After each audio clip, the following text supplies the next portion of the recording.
C'est un sujet un peu complexe, mais parlons quand même. Les hommes qui ont régulièrement des rapports sexuels avec les belles-mères ou les belles-sœurs. Est-ce normal? Mesdames et messieurs, bonsoir. Et nous sommes dans les sujets qui fâchent. Normalement, c'est pas normal. Ce n'est pas normal. Et comme on arrive là, il y a, par exemple, je prends un exemple, une belle-mère qui a peut-être 45 ans, 50 ans, qui a des rondeurs d'une fille, d'une jeune fille comment dire, de 22 ans, 18 ans. Bon, elle peut séduire l'homme, hein. Elle peut séduire l'homme. Et puis bon, nous aussi là, vous-même vous voyez, forcément on tombe dedans. Si je suis pas faible, si je suis faible d'esprit, forcément il y a tombé dedans. Pour ma part en tout cas, c'est pas des choses qui doivent se faire. Parce que ça crée des traumatismes chez la personne qui est proche des deux personnes. Ça fait un triangle amoureux où il y a soit la belle-mère et le beau-fils, ou bien la belle-sœur et le beau-frère. Avec la tierce personne qui est concernée, il y a d'autres qui vont avoir des dégâts psychologiques et tout. Donc, pour moi, c'est pas un truc qui doit se faire. C'est plus un truc qui doit être puni. Comment on arrive là? Qu'est-ce qui fait que le frère peut coucher avec sa belle-mère ou soit sa belle-sœur?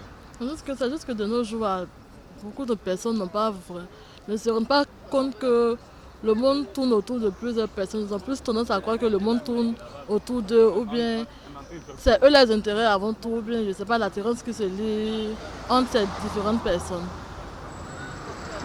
Putain, mais ça c'est trop fort. Une personne qui couche avec sa belle-mère déjà, soit c'est obsédé sexuel ou bien c'est manque d'éducation sexuelle.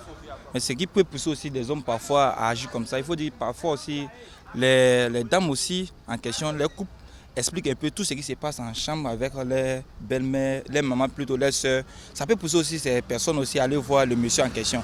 Ok, je pense que la relation qui peut se faire entre un beau-fils et une belle-mère se dégage d'une attirance soit physique ou soit sexuelle. Parce que la belle-mère en fait représente la fille plus un plus. Parce que la belle-mère, elle a eu de l'expérience en fait dans la vie. Et donc je pense que le beau-fils peut se sentir peut-être délaissé de sa femme et entouré par sa belle-mère. C'est ce qui peut créer en fait cette petite attirance au niveau sexuel, envie de sa belle-mère quand sa femme n'est pas là. C'est ce qui peut en fait le garder près de sa belle-mère en fait. La Bible refuse ça. Pour nous les chrétiens, hein, la Bible refuse ça, donc c'est pas normal. Bon, ça se fait souvent parce que l'homme, s'il perd le contrôle, s'il n'a pas assez de maîtrise, il peut arriver à ce niveau-là à commettre ça. Et beaucoup de gens, oui, la femme aussi, elle peut toutefois avoir des désirs sexuels et elle n'arrive pas à se maîtriser. Elle peut accepter de sortir avec l'un de sa famille. Hein.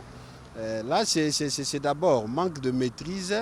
Plusieurs personnes y commettent ça parce qu'ils n'ont pas assez de maîtrise. C'est à ce sens-là. Mais pour nous, c'est pas bien parce que c'est l'inceste.